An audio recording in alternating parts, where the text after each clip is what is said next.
সরাসরি দোয়ার মাধ্যমে যদি বিপ্লব হবে, দোয়ার মাধ্যমে যদি জান্নাতে যাইতে পারবেন, তাহলে প্রিয়নবী মুহাম্মদ রাসূলুল্লাহ সাল্লাল্লাহু আলাইহি ওয়াসাল্লামের চেয়ে পৃথিবীতে আর কোনো মুস্তাজাবাত দাওয়া আসবে? সেই মুস্তাজাবাত দাওয়া যদি তার দোয়ার মাধ্যমে তিনি যুদ্ধ করা ছাড়া বিপ্লব করতে না পারেন, দান মোবারক শহীদ হওয়া ছাড়া যদি দিনের বিজয় না হয়, সেই মুস্তাজাবাত দাওয়া যদি রক্তে পায়া জুতা মোবারক আটকে যাওয়া ছাড়া দিনের বিজয় না হয়, সেই রাসূল সাল্লাল্লাহু আলাইহি ওয়াসাল্লাম মুস্তাজাবাত দাওয়া যদি ২৭টা যুদ্ধের নেতৃত্বে দেওয়া ছাড়া যদি ইসলামের বিজয় না হয়, সেই মুস্তাজাবাত দাওয়া যিনি তায়েফের ময়দানে রক্তাক্ত হয়ে পড়ে থাকা ছাড়া দিনের বিজয় না হয়, সেই মুস্তাজাবাত দাওয়া যিনি ৫৫ বছর বয়সে ৭০ কিলোমিটার পথ পাড়ি দিয়ে হেঁটে পায়ে যুদ্ধ করা ছাড়া বিজয় না হয়, আজকে বাংলাদেশে কোন পীরের দোয়ায় এই দেশে ইসলামে বিজয় হয়ে যাবে?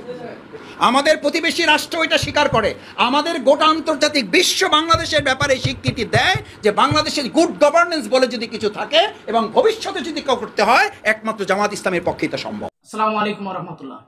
একামতে দিন সম্পর্কে আজকের ডক্টর শফিকুল ইসলাম মাসুদ ভাইয়ের এই বক্তব্যটি খুব অসাধারণ ছিল।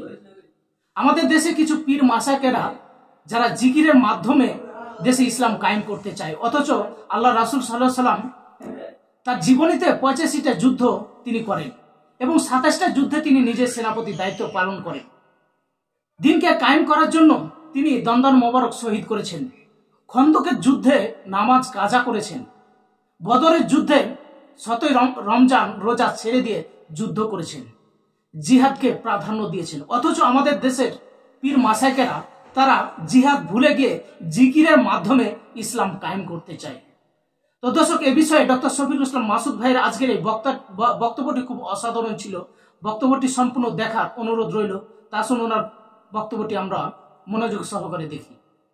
আকিমুসসালাত আপনাকে 1 ঘন্টার আনুগত্যের ট্রেনিং থিওরিটিক্যালি দিয়েছে, আর আকিমুদ্দিনের মাধ্যমে 23 ঘন্টা ওরকমই আরেকজন ইমামের ওরকম একজন আনুগত্য করার জন্য দায়িত্বশীল ঠিক করে কাজ করার নামই হচ্ছে আকিমুদ।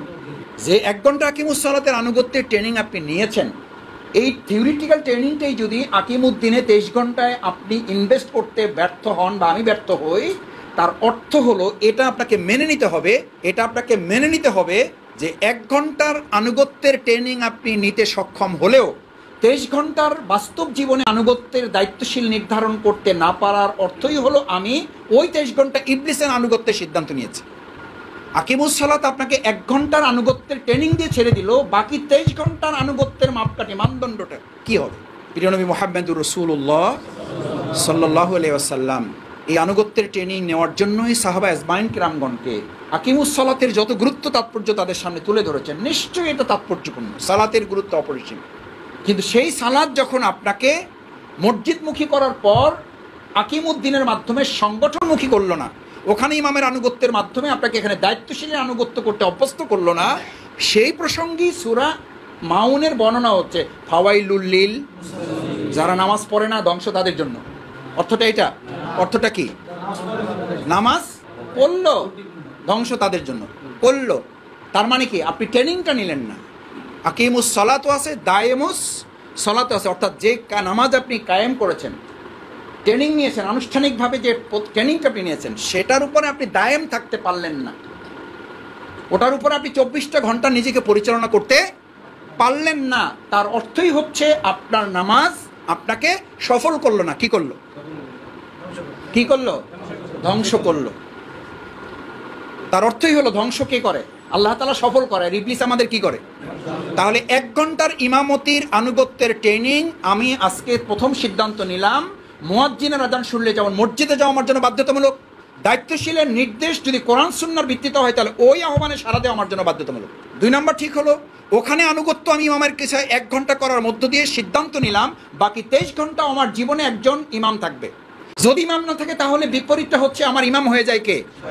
ইবলিস। তাহলে ইবলিসের থেকে বাঁচার জন্যই আমি আজকে থেকে আকিমুসসালাতের 1 ঘন্টা ইমাম আর আকিমুদ্দিনের 23 ঘন্টার ইমাম, ইনশাআল্লাহ।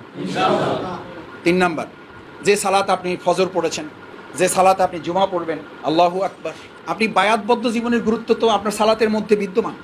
আপনি যখন সালাতে প্রথম গিয়ে দাঁড়ান, আপনার প্রথম শর্ত হলো দুনিয়ার সমস্ত কিছু থেকে আপনাকে কি হয়ে যাওয়া? আলাদা হয়ে যাওয়া। এটা 5টা হক বলা হয় সালাতে। আমামা রব্বাহু, আপনি সালাতে দাঁড়ান না, আপনি কোথায় দাঁড়িয়েছেন? আল্লাহর কার সামনে? কেউ যদি আল্লাহর সাথে কথা বলতে চায় তাহলে সে যেন সালাতে দাঁড়ায়, কেউ যদি চায় আল্লাহ তার সাথে কথা বলুক তাহলে যেন তেলাওয়াতে বসে যায়। সুবহানাল্লাহ। অমুকে খোঁজ নেয় না, অমুকে আমাদের কোনো খবর লয় না, অমুকে আমাদের দেখা করে না। আরে ভাই, যে আল্লাহ বলে দিয়েছেন তুমি চাইলেই আমার সাথে কথা বলতে পারো, সেই রকম একজন রব, সেই রকম একজন প্রতিপালক, সেই রকম একজন সত্তা আমার জীবনে থাকার পর পৃথিবীর আর কে কথা বললো না, তাতে আমার কি যায় আসে? এটা কোনো অহংকারের কথা না, বিনয় থেকে আত্মতৃপ্তির ঢেকুর গেলবেন যে আমি তো চাইলেই কার সাথে কথা বলতে পারি। আপনারা পৃথিবীতে কার সাথে কথা না বললে মন খারাপ হওয়ার কথা। শুধু 5 ওয়াক্ত সালাত, আল্লাহ রাসূল সাল্লাল্লাহু আলাইহি ওয়াসাল্লামের তো সবচেয়ে প্রশান্তির ঠিকানা ছিল এটা। আপনি প্রশান্তি খুঁজেন মেডিটেশনের মাধ্যমে, আপনি প্রশান্তি খুঁজেন ব্যাংক ব্যালেন্স সমৃদ্ধ হওয়ার মধ্যে, আপনি প্রশান্তি খুঁজেন আপনার প্রমোশন ডিমোশনের উপর, আপনি প্রমোশন করছেন, ফ্ল্যাট হইলো, প্লট বরাদ্দ হইলো, আপনার চাকরির কি হইলো এটার উপরে। অথচ আল্লাহ রাসূল সাল্লাল্লাহু আলাইহি ওয়াসাল্লাম প্রশান্তি খুঁজেছেন আসসালাতু আয়নুজ যিকির। যখন অস্থিরতা তার মধ্যে বিরাজ করতো, সাথে সাথে তিনি কোথায় দাঁড়িয়ে যেতেন? তার অন্তরটা প্রশান্তিতে ভরে যেত।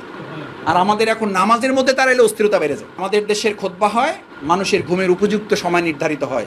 আর রাসূল সাল্লাল্লাহু আলাইহি ওয়াসাল্লাম খুতবা দিতেন, সবচেয়ে দুর্বল সাহাবীও চোখের পলক ফালানোর সময় খুঁজে পেতেন না, চোখের পলক ফেলতেন না যে কোন শব্দটা আমার থেকে ছুটে যায়। এবং রাসূল সাল্লাল্লাহু আলাইহি ওয়াসাল্লামের চেহারাটা এরকম থাকতো যে এখনই রাসূল সাল্লাল্লাহু আলাইহি ওয়াসাল্লাম আমাদেরকে যুদ্ধের জন্য বের হয়ে যেতে বলবেন। আরে ভাই, সরাসরি দোয়ার মাধ্যমে যদি বিপ্লব হবে, দোয়ার মাধ্যমে যদি জান্নাতে যাইতে পারবেন, তাহলে প্রিয়নবী মুহাম্মদ রাসূলুল্লাহ সাল্লাল্লাহু আলাইহি ওয়াসাল্লামের চেয়ে পৃথিবীতে আর কোনো মুস্তাজাবাত দাওয়া আসবে?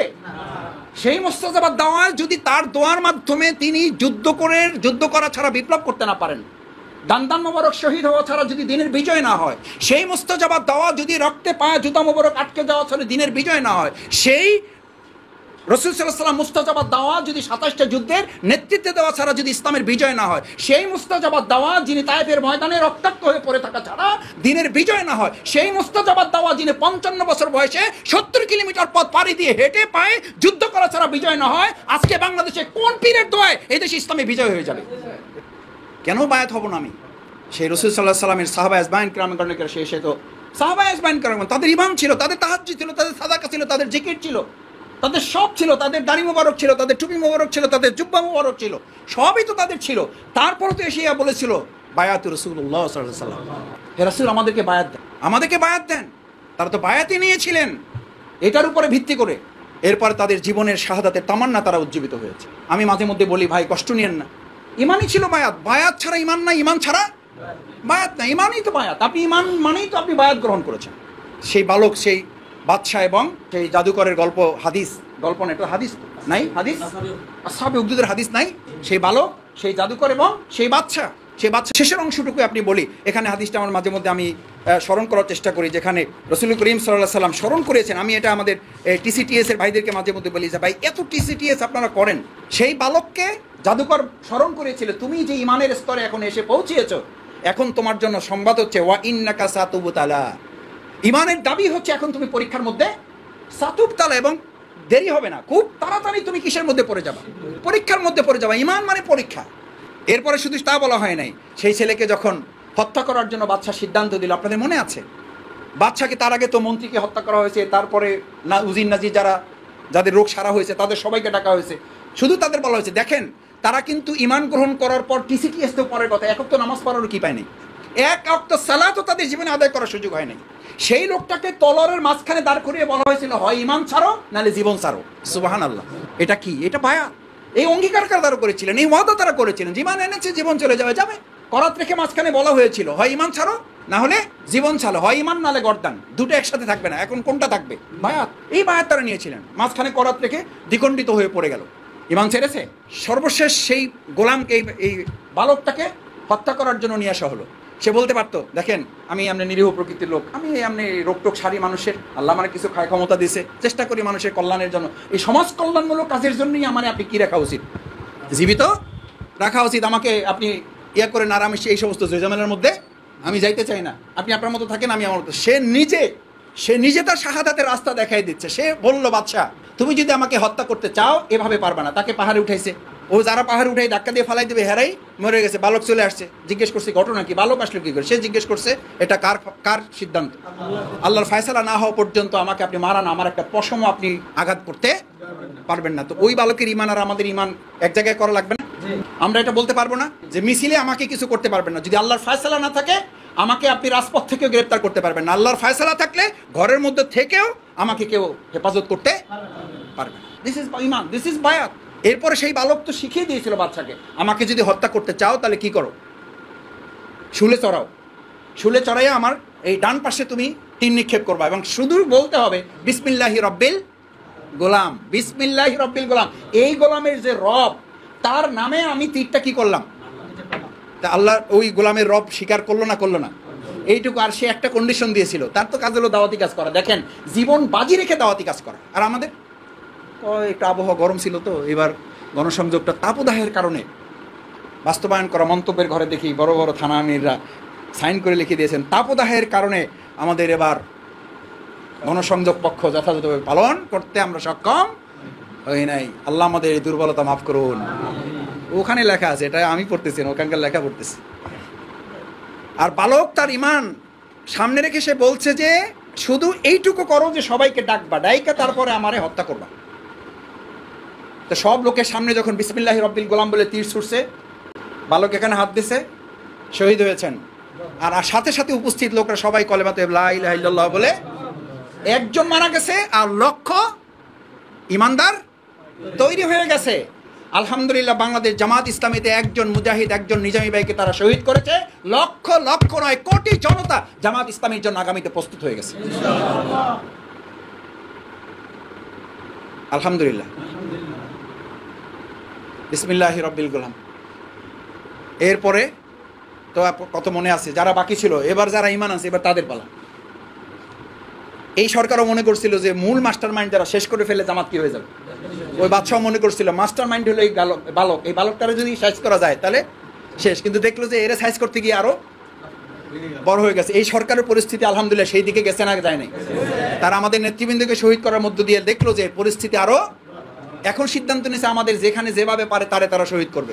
এই বাদশাহ সিদ্ধান্ত নিল সিরিয়ালে নিয়ে আসেন, শুনতেছেন। এরপরে দেখেন এখানে হাদিসের ভাষাটা শুনে, হাত্তা জাআত ইমরাতুন ওয়া মা সাবিয়ুল লাহা। এরপরে সিরিয়াল যখন এরকম আগুনের গর্ত করা হলো, এই ইমানদারদেরকে একের পর এক ডাকা হলো। এরা কি নামাজ পড়ার টাইম পেয়েছে? এরা কি টিসি করছে? এরা টিএস করছে? মাওলানা সাইদি হুজুরের বক্তৃতা শোনার সুযোগ পাইছে? ইউটিউবে বক্তৃতা শুনে ইমান গরম করার টাইম পাইছে? কিছুই পায় না, শুধু ইমান আনছে আর আগুনের গর্তের সামনে তাদের লাইন দিয়ে দাঁড় করানো হয়েছে। হাদিসের কোনো বর্ণনা পাওয়া যায় পিছন থেকে দৌড়ে এসে আগুনে ঝাঁপ দেওয়ার জন্য প্রস্তুতি নিয়েছে, এই কারণে যে বাদশার মন পরিবর্তন হয়ে হয়তো সিদ্ধান্ত চেঞ্জ করবে, শাহাদাতে সময় পাবে না। আলহামদুলিল্লাহ, এটা বলে এই জন্য জামাত ইসলামী ছাত্র শিবিরের এই দৃশ্য আমার নিজের চোখে রাজশাহী বিশ্ববিদ্যালয়ে দেখার সুযোগ হয়েছে। এই দৃশ্য আমার নিজের চোখে দেখার সুযোগ হয়েছে। তার কেন্দ্রীয় সভাপতি গিয়ে সদস্যদেরকে সিরিয়াল করিয়েছেন। আগামীকালকে মিছিল হবে, এই মিছিলের নেতৃত্বে এরা থাকবেন।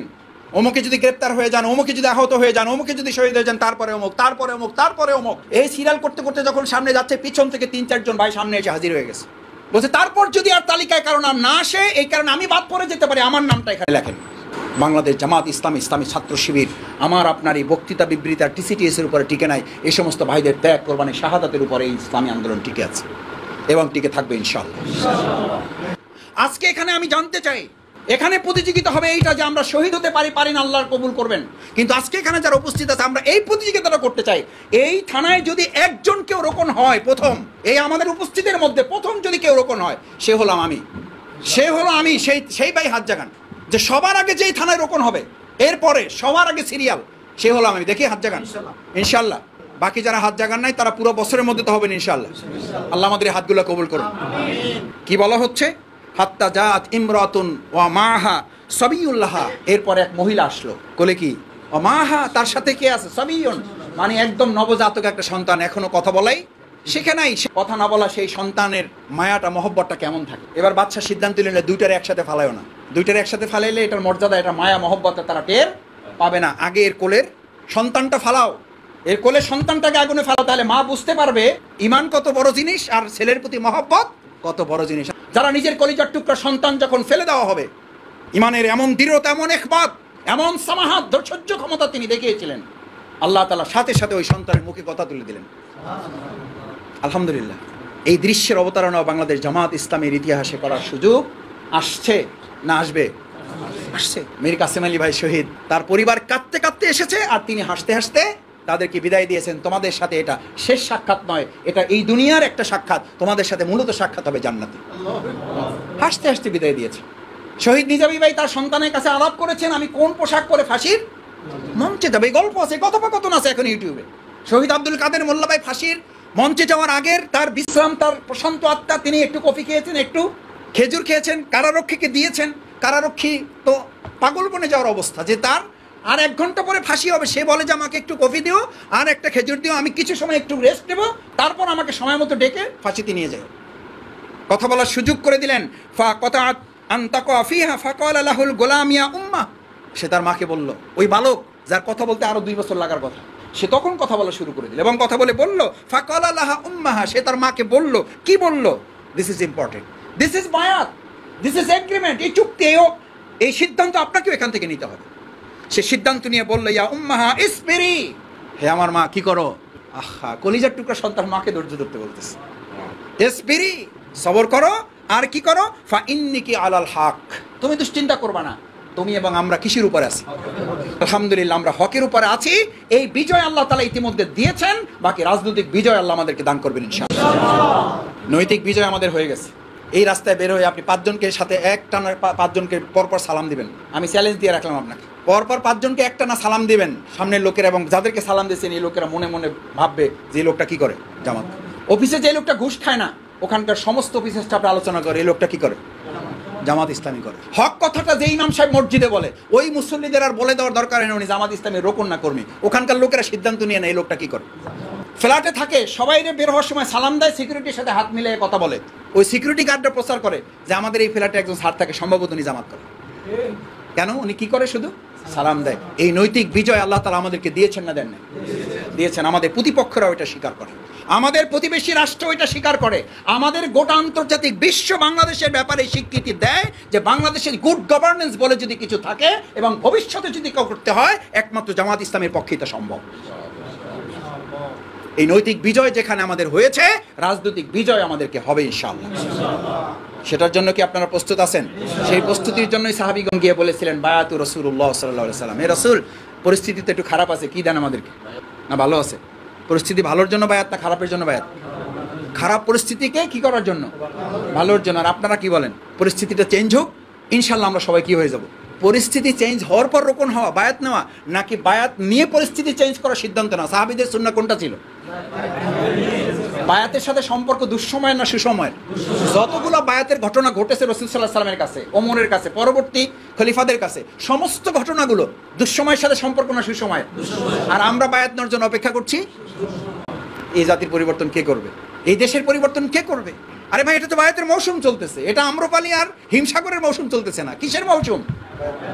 এই মুসলিম উম্মার বদনসিব যে এরা ইলিশের মৌসুম জানে, এরা আমের মৌসুম জানে, এরা লিচু কাঁঠালের মৌসুমের খবর রাখে, এরা শুধু বায়াতের মৌসুমের খবর রাখলো। আফসোস, আমরা উপস্থিত এখানে সকলে হাত জাগাতে চাই, দেখি ইনশাআল্লাহ। ইনশাআল্লাহ এই বায়াতের মৌসুমে আল্লাহ আমাদেরকে বায়াত নেওয়ার তৌফিক দান করুন। বায়াতের মৌসুম মানে কি? এই দুঃসময়ে বায়াত নিয়ে এটাকে সুসময়ে পরিণত করার দায়িত্বই হচ্ছে ইমানের দাবি। এটা বায়াতের গুরুত্ব, এটা বায়াতের তাৎপর্য। আপনি তো বায়াত নিয়েছেন ভাই। আজকে সালাতুল জুমা আদায় করতে যাবেন, দাঁড়িয়ে যাবেন, এরপরে আপনারা কেউ একটু জামা টানলো, কেউ একটু কাপড় টানলো, কেউ এসে একটা খোটাও দিল, কেউ এসে একটা গুতাও দিল। তো আপনি বলুন ভাই একটু পরে, ঠিক আছে, আমি একটু নামাজের মধ্যে আছি, বোঝেন না? এটা মনোযোগ ঝামেলা করেন না। আমার রব্বাহু, আপনি দাঁড়াইছেন কার সামনে? আল্লাহর সামনে। আপনি তো এটা ডানে বামে করবেন না। এটা সালাতের শিক্ষা, আকিমুদ্দিনের শিক্ষা হচ্ছে আপনি সিদ্ধান্ত নিয়ে ফেলেছেন। নিয়ত করা মানে কি করা? সিদ্ধান্ত নিয়ে ফেলেছেন, এখন আপনারে আর কেউ নড়াইতে পারবে না। ইন্নী ওয়াজ্জাহাতু ওয়াজহিয়া লিল্লাযী ফাতারাস সামাওয়াতি ওয়াল আরদা হানিফা, একনিষ্ঠভাবে আপনি সিদ্ধান্তটা নিয়েছেন, একনিষ্ঠভাবে, আপনাকে আর কেউ নড়াতে। এরকম সিদ্ধান্ত আজকে নিয়ে এখান থেকে বায়াতের জন্য আমরা বের হবো ইনশাআল্লাহ। আপনি যে সালাতে দাঁড়াইলেন, দাঁড়ায় কি করছেন আজকে বলেন? আপনি তো ওখানে ডিক্লেয়ার করে আসছেন আল্লাহকে সামনে রেখে, আমার রব্বাহু, আর পিছনে ছিল কে? হযরত আজরাইল আলাইহিস সালাম। এটা রাসূল সাল্লাল্লাহু আলাইহি ওয়াসাল্লাম হাদিসের বর্ণনা আছে। সালাতে এমন ভাবে দাঁড়াও, আমার রব্বাহু ওয়া জাহরাল মালাকুল মাউত। নামাজের সময় আছে, এখন তো নাই। মালাকুল মাউত এখন তো নাই আপনার জন্য। এইরকম আলোচনা তো আমি ঈদের ময়দানে করতে করতেই আমাদের সামনে একজন মুসল্লি ঢলে পড়েছে। ঈদের নামাজ পড়ে আমরা তার লাশ দাফন করেছি। এই আলোচনা চলতেই, এই নামাজের এই মাসালা বর্ণনা করতেই আমার রব্বাহু ওয়া জাহরাল মালাকুল মাউত এই আলোচনা চলতেছে। ওর মধ্যে একজন মুসল্লি ঢলে পড়েছে, বাসায় নেওয়ার সময় নেই। ওখানে হাত ধরে ডাক্তার একজন ছিলেন, মানে এলাকার গ্রাম্য ডাক্তার, বলছে না উনি নেই। এরকম আমাদের হতে পারে না। ওরা জাহরুল মালাকুল মাউত। প্রত্যেক ইমানদার ভাববে এই কথা যে আল্লাহর সিদ্ধান্ত বাস্তবায়নে এইটুকুই আমার জীবনের শেষ সময়, আমি আর সময়।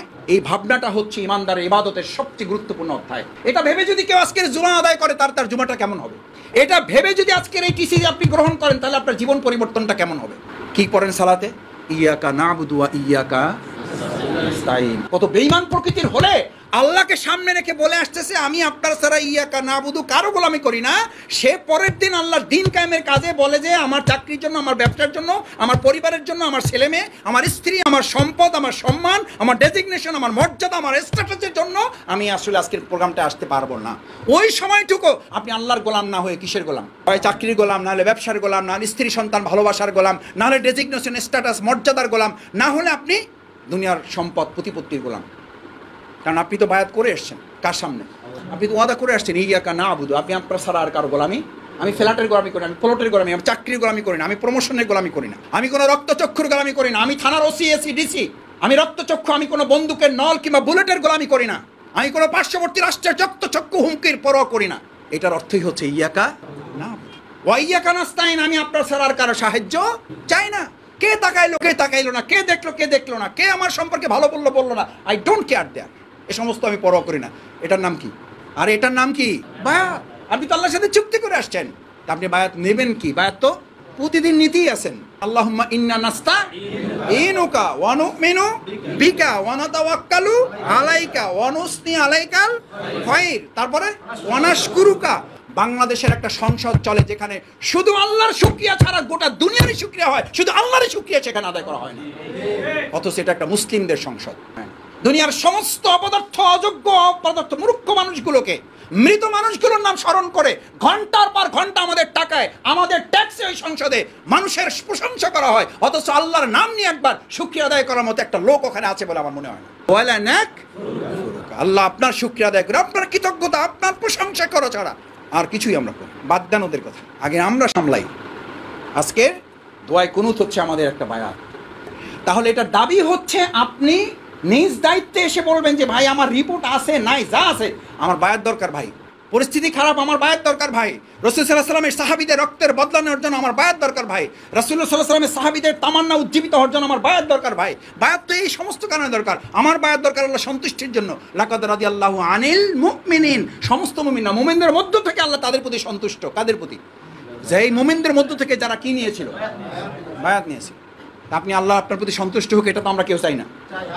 আল্লাহ আমাদের প্রতি সন্তুষ্ট হোক যদি এটুকু শুধু চান। রাসূল করিম সাল্লাল্লাহু আলাইহি ওয়াসাল্লামের কথা ভালো করে কান খুলে শুনে রাখেন। আয়েশা রাদিয়াল্লাহু তাআলা আনহাকে বললেন, আয়েশা ভালো করে কান খুলে শুনে রাখো, আমল দিয়ে কেউ জান্নাতে যেতে পারবে না। আমল দিয়ে কেউ জান্নাতে যেতে পারবে না। আর আমরা হিসাব কিতাব করে দেখছি যে যা আমল করছি তাতে জান্নাত তো পাবোই, ভাড়াও দেওয়া যাবে, সাবলেট। আর সাইদি হুজুর এটাকে উল্টাই বলতেন, যা আমল করছেন গোটা জাহান্নামও কপালে জুটবে কিনা সন্দেহ আছে, ওখানেও টিনের ছাপড়া ছাপড়া দিয়ে থাকা লাগবে। আল্লাহ মাফ করুন আমাদের। তাহলে বায়াত আমাদের আছে না নাই? সূরার নাম বললাম কি? আরাফ। কত নাম্বার? 172। ওয়া ইয আখাযা রাব্বুকা মিন বানি আদম, যখন বনি আদমকে সৃষ্টি করা হয়েছে, এবং জুহুরহিম, আমাদেরকে যখন সৃষ্টির সিদ্ধান্ত আল্লাহ নিয়েছেন। জুহুরহিম ও যুররিয়াতাহুম, যুররিয়া মানে এই বংশ পরম্পরা, সৃষ্টির সিদ্ধান্ত আল্লাহ নিয়েছেন। ওয়া আশহাদাহুম, তিনি আমাদের থেকে একটা সাক্ষী নিলেন। আলাস্তু বি রাব্বিকুম, তোমরা কি টাকার গোলামি করবা? তোমরা কি সম্পদের গোলামি করবা? তোমরা কি মসজিদ কমিটির সভাপতির গোলামি করবা? তোমরা কি থানার ওসির গোলামি করবা? তোমরা কি শিক্ষা প্রতিষ্ঠানের প্রধানের গোলামি করবা? এমপির গোলামি করবা? চেয়ারম্যানের গোলামি করবা? কমিশনারের গোলামি করবা? প্রধানমন্ত্রীর গোলামি করবা? না পার্শ্ববর্তী রাষ্ট্রের গোলামি করবা? নাকি পাশ্চাত্য প্রাচ্য সভ্যতার গোলামি করবা? নাকি আমার গোলামি করবা? আমরা কি বলেছিলাম সবাই? বায়াত নাই তো আমাদের। বায়াত নিয়েই তো পৃথিবীতে এসছেন। আপনি তো জন্মগতভাবে বায়াত, আপনার জন্মই তো হয়েছে বায়াত নিয়ে রে ভাই। আলমে আরওয়াহ, রুহের জগতে আলা আনফুসিহিম, আলাদা করে না, মানে কালেকটিভলি না। সবাইকে আমি যেমন জিজ্ঞেস করেছি না যে সবাইকে রাজি আছেন, সবাই হাত জাগেছেন, ফাঁকে হয়তো দুই একজন হাত নামায় আছেন, আমরা হয়তো দেখি নাই। আল্লাহ তাআলা কালেকটিভলি জিজ্ঞেস করেন না, এইভাবে জিজ্ঞেস করেছেন। ইয়েস ইয়েস ইয়েস, ওকে ওকে, একদম ধরে ধরে পার্সোনালি এটা আমাদের কাছ থেকে কি নেওয়া হয়েছে, অঙ্গীকার, বায়াত, চুক্তি আমার সাথে কার হয়েছে? আলাস্তু বি রাব্বিকুম ক্বালু বালা। ইয়েস, আমি টাকার গোলামি করব না, আমি ফ্ল্যাটের গোলামি করব না, আমি প্লটের গোলামি করব না, আমি স্ত্রী সন্তান পুত্র পরিবারে ভালোবাসার গোলামি করব না। আমার সামনে এসে দাঁড়িয়ে গেলেও আমি তাদেরকে এই কথা বলবো যে তোমাদের সাথে আমার দুনিয়ার সম্পর্কটা যত মধুর, তার চেয়ে জান্নাতের সম্পর্কটা এর চেয়েও মধুর হবে। সূরা ইনশিকাক, সূরা ইনশিকাকের বর্ণনা, ফাসাওফা ইউহাসিবু হিসাবান ইয়াসীরা, 5 থেকে 13 নম্বর আয়াত পর্যন্ত। সেখানে আল্লাহ সুবহানাহু ওয়া তাআলা পরিষ্কার বর্ণনা করেন তাদের জন্য যে আমরা অতঃপর তাদেরকে এমনভাবে আমরা করব যে তাদের প্রত্যেক পরিবারকে আমরা জান্নাতের জন্য বরাদ্দ করে দেবো। সুবহানাল্লাহ। দুনিয়াতে যারা আমরা একটু পরিবার থেকে কি থাকছি, একটু আলাদা থাকছি, একটু ভিন্ন থাকতে হয়েছে, একটু জেলখানায় থাকতে হয়েছে, একটু আমাদেরকে এরকম লোকদেরকে আল্লাহ তাআলা সেদিন বলবেন যে তোমরা দুনিয়ায় যে একটু সময় কম দিতে পারছো, আমি তোমাদেরকে এই কারণে ইন্নাহু কানা ফি আহলিহি মাসরুরা, যারা দুনিয়ায় পরিবারকে সময় দিতে পারে নাই, আমি আল্লাহ তাআলা পুরো পরিবারটাকে জান্নাতে অন্তর্ভুক্ত করে দেবো। আল্লাহু আকবার। জান্নাতে গিয়ে যদি আমি আমার 20 বছর আগের মৃত স্ত্রীকে দেখতে পাই, জান্নাতে গিয়ে যদি আমি আমার 100 বছর আগে আমার বাবার মৃত বাবাকে আমি দেখতে পাই, আমার 50 বছর আগে মৃত মাকে যদি আমি গিয়ে আমার সামনে দেখতে পাই, আল্লাহু আকবার। এই জন্য এটাকে আনন্দের সময় বলেছেন ইন্নাহু কানা ফি আহলিহি মাসরুরা, আমি আনন্দ চিত্তে তাদেরকে এক জায়গায় জান্নাতে করে দেবো।